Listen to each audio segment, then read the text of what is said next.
திருநெல்வேலி மாவட்டத்தில் இளைஞர் ஒருவரை 15 வயது சிறுவன் கத்தியால் குத்தி கொலை செய்த சம்பவம் அதிர்ச்சியை ஏற்படுத்தியுள்ளது. கஞ்சா போதை தகராறு கொலையில் முடிந்தது எப்படி?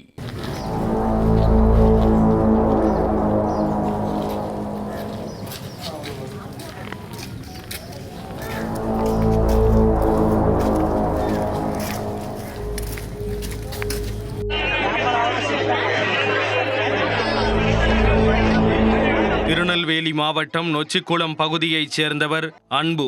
இவரது தாய் தந்தை உயிரிழந்த நிலையில் பாட்டி மரிய புஷ்பம் பராமரிப்பில் வசித்து வந்தார். யார் வேலைக்கு அழைத்தாலும் செல்லும் அன்பு ஊர் கலையரங்கம் அருகே மது அருந்திவிட்டு அங்கேயே தூங்குவதை வழக்கமாக கொண்டுள்ளார்.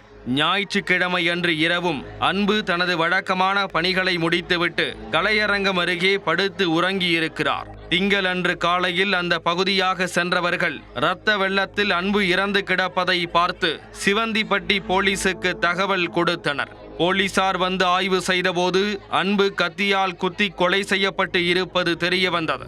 அன்புவின் உடலை போலீசார் எடுக்க முயன்றபோது உறவினர்கள் தடுத்து நிறுத்தி போலீசாருடன் வாக்குவாதம் செய்தனர். குற்றவாளியை கைது செய்யும் வரை உடலை எடுக்க விடமாட்டோம் என்றும் போராட்டத்தில் ஈடுபட்டனர்.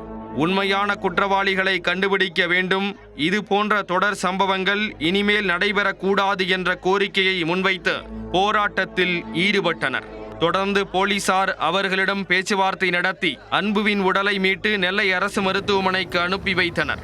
போலீசார் நடத்திய விசாரணையில் அன்புவும் அதே பகுதியைச் சேர்ந்த 15 வயது சிறுவனும் ஒன்றாக சேர்ந்து கஞ்சா மற்றும் மது அருந்துவது தெரிய வந்தது. கஞ்சா போதையில் இருவருக்கும் இடையே ஏற்பட்ட மோதலில் 15 வயது சிறுவன் அன்புவை கத்தியால் குத்தி கொலை செய்திருப்பதாக போலீசார் தெரிவித்துள்ளனர். இதையறிந்த அன்புவின் உறவினர்கள் 15 வயது சிறுவனின் வீட்டிற்குள் புகுந்து அங்கிருந்த பொருட்களை அடித்து உடைத்தனர். மாட்டு கொட்டகையின் மேற்கூரையையும் உடைத்து வீசினர்.